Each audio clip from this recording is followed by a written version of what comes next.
guess it's kind of interesting that, I don't know. I don't know what is kind of interesting. I was going to do that and launch into something, but I didn't know what I was going to launch into, so it's kind of just launching into nothing. I have Dr. Pepper instead of coffee. You know. That's not true. I have coffee right there, but that's for later.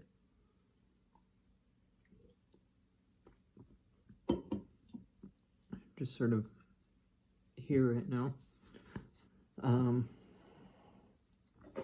Have a singular joint left. Well, kind of half of one. Not sure if I'm going to have it. I might. I probably will end up having it, just not sure when yet.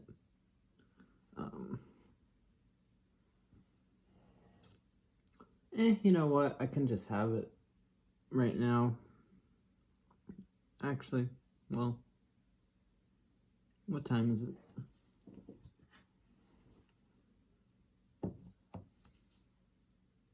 Yeah, I'm gonna go have that joint and then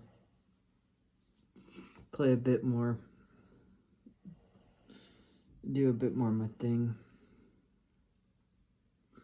which is just playing Star Wars Battlefront 2 while listening to stuff.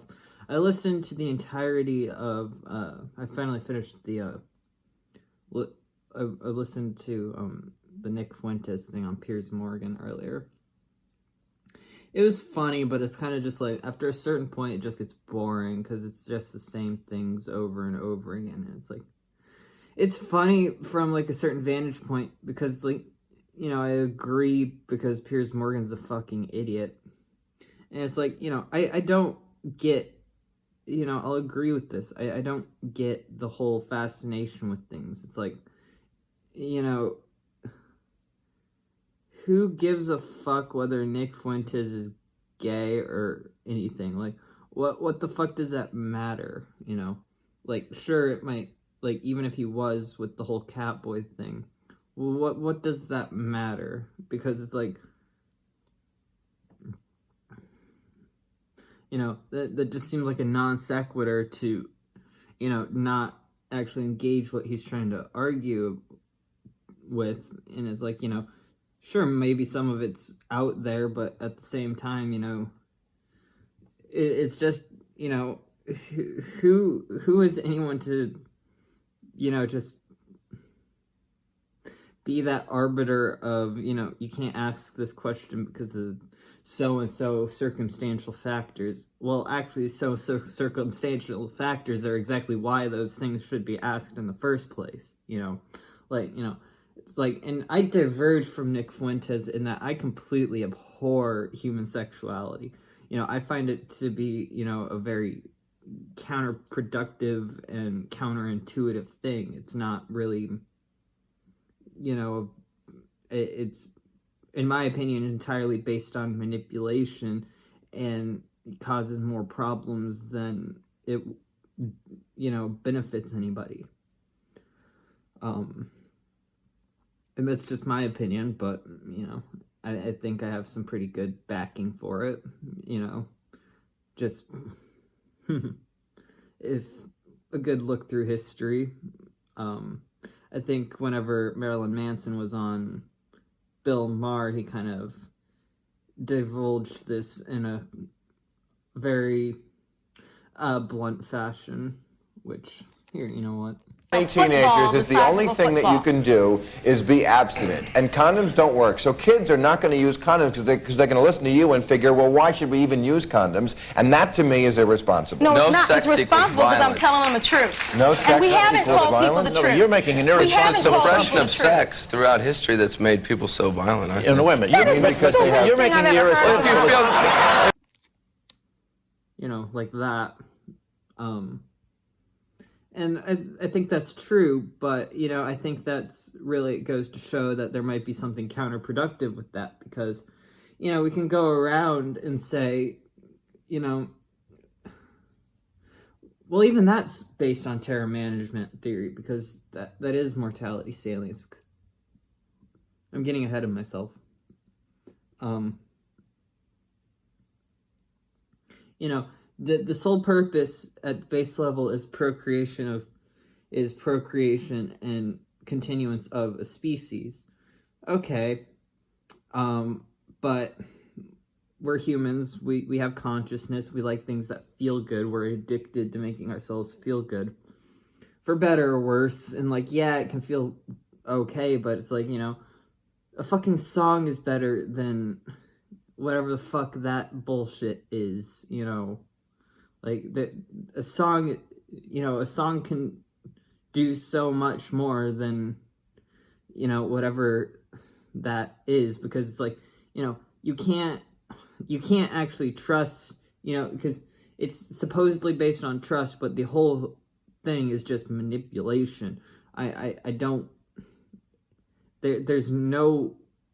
see any benefit to it aside from just manipulation in the moment or of the future. I don't see that as anything but what it is. And it's like, what's the point in that? Because you can't rely on other people. If the whole idea is something based on trust, that's stupid, because it's a manipulative action to some extent on every side of it.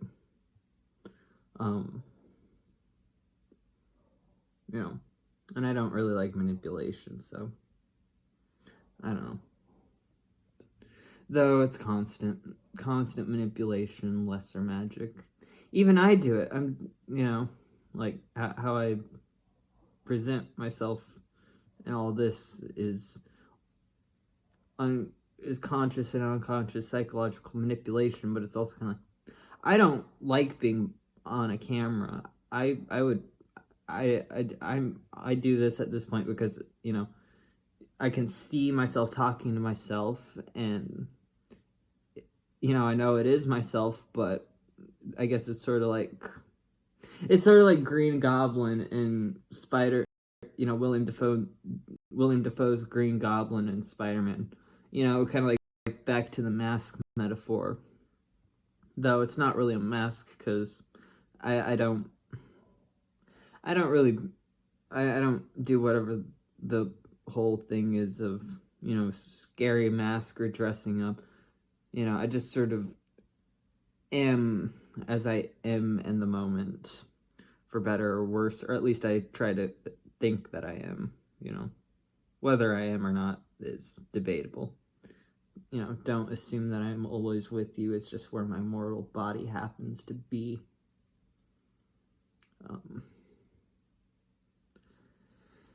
But yeah, just sort of,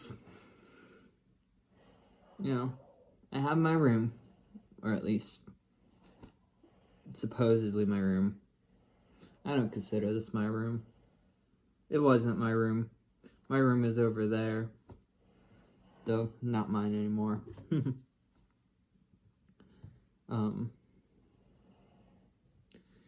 I can really tell my head is being weird for the last few days. That's kind of great, but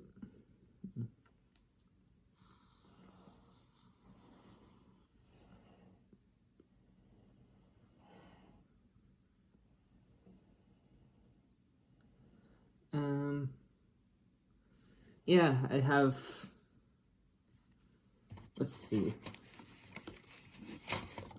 with the projects I'm working on. I got this last night while I was out with Georgia and Harley.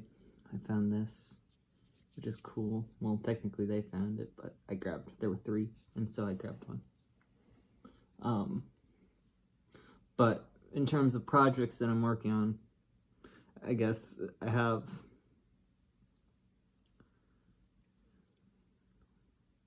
4 songs left on Warning to write for. Then I have B-sides, which are mainly just covers and are kind of easy to get through as such, because, they're just supporting songs that were released with the singles, like Warning, Waiting, Minority, those B-sides and stuff. Which I don't have it yet, but I did manage to procure a copy of the Australian Good Riddance single from someone, apparently, so that's pretty cool.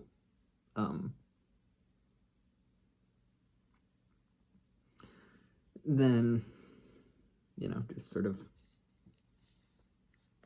here trying to exfoliate or exercise my mind and just get it flowing into stuff, I guess. You know, it's kind of funny because it's like my mind is constantly going, but, you know, whenever, you know, sometimes it's like, you know, I'll have all these ideas, but whenever I actually want to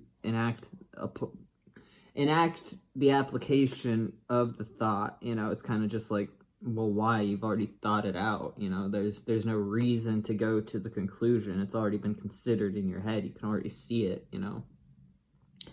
It's kind of an annoying little bit that I have that my head does. I'm not sure what that is a result of. It's like, you know, I can have everything, you know, and it's like it would work too. There's no reason it wouldn't, you know. I can, you know, it works all the time, but, you know, there's just this weird, you know, almost like bucket of crabs that people have for themselves, and I guess I'm not different. Though the whole idea with everything like this and stuff is just to not have that, you know, just to go, just keep swimming, as Dory would say, I guess, in Finding Nemo, one spin at a time. And yeah, just sort of trying to get there again, or whatever, because it's not like I didn't have what I wanted for a week there. I did, and I don't really want that anymore. Just, at least not all that was involved within that.